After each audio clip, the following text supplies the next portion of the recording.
Daily Download.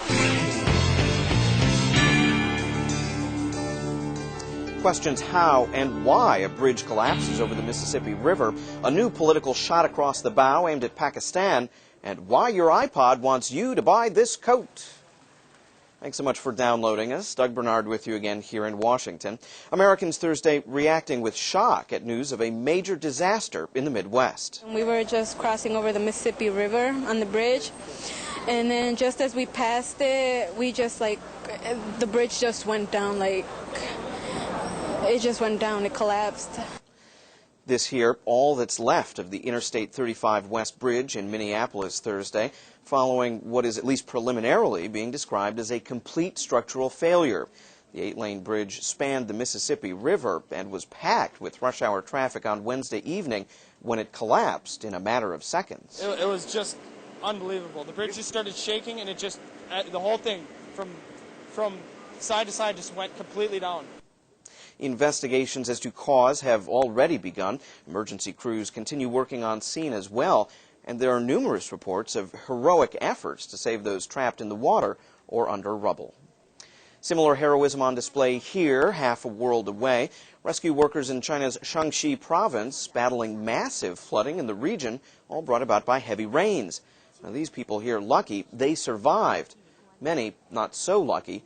And no death tolls are available yet, but authorities are saying that 500,000 people have been affected by the floods. Both of these stories obviously changing by the hour, and you can keep track of them and a whole lot more you're interested in all online at our website, voanews.com. To news of politics now, and Washington, D.C., where else, with a speech that's causing ripples around the globe.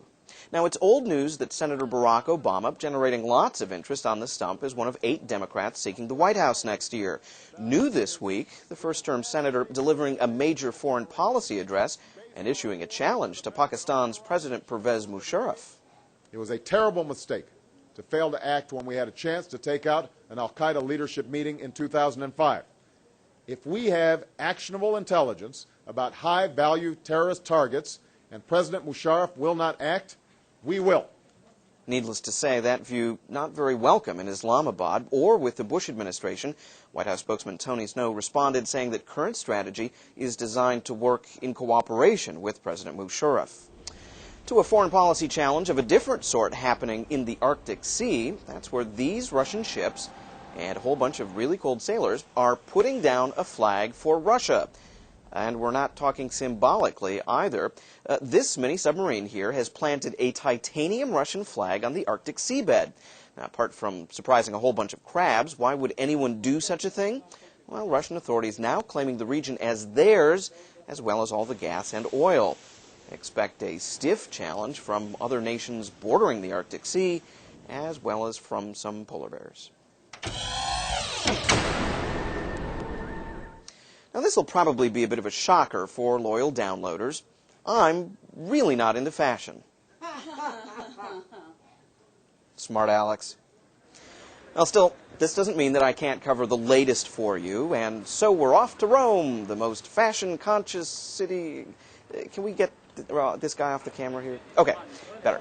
The most fashion-conscious city in Europe. And what's the latest in the boutiques, you're asking? Hey, it's a jacket. No, not just any jacket, though, a solar jacket.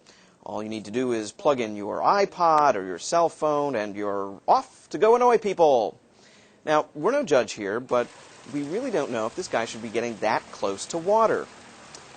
Don't worry, the shock's no worse than, say, a light tasing. Fashion. Well, that's your download. Hope to see you again tomorrow.